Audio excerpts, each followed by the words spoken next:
and his wife are very, very happily married now. But before they were married, my cousin, he was in the world, and he was with a lot of different women, trying to find satisfaction in those relationships. And he never really found that satisfaction until he met his now wife. But when he met her, they decided to take a different route and stay abstinent until they got married. Now looking back at it, my cousin has told me that it is his relationship now is the most fulfilling, best relationship he's ever had with a woman.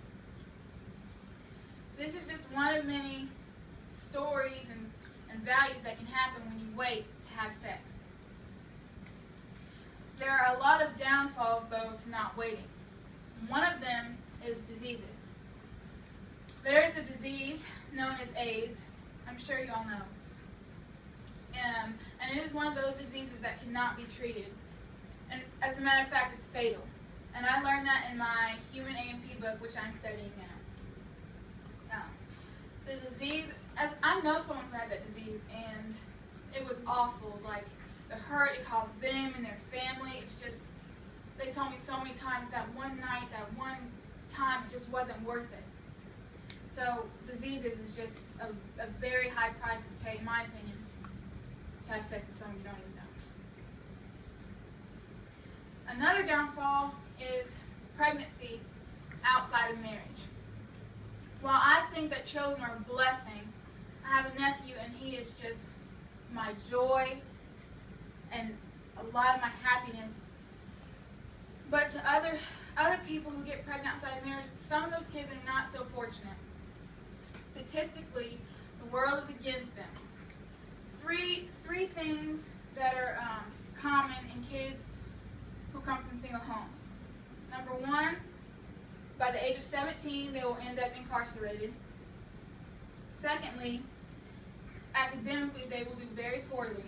And this is not all of them, but statistically speaking, most of them. And thirdly, they will repeat the cycle of conceiving a kid outside of marriage and having their kid go through the same thing. Thirdly, sex is more fulfilling when you wait to have it with that one person. I even have some friends of mine who aren't Christian, and for some reason they have waited to have sex, and they just told me how fulfilling it is, and just how when you have sex with a bunch of different people, like you're giving part of yourself away, not only physically but emotionally, and when you wait to have sex with that one person, you're more put together and you can give yourself more as the whole person to your spouse or your partner. Fourthly, abstinence till marriage is part of God's design. God created man, God created woman, God created relationships, He created sex, and just logically thinking, the person who created all those things, He's going to know how to use them the best. And if He says wait, if He says that's going to be most satisfying, I'm going to wait.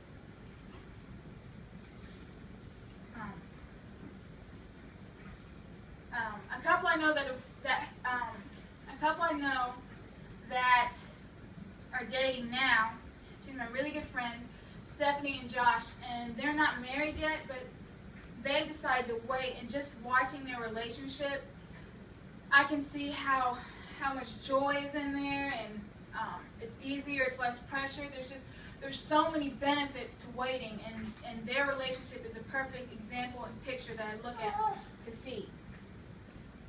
Abstinence before marriage is just the way to go. And not only will it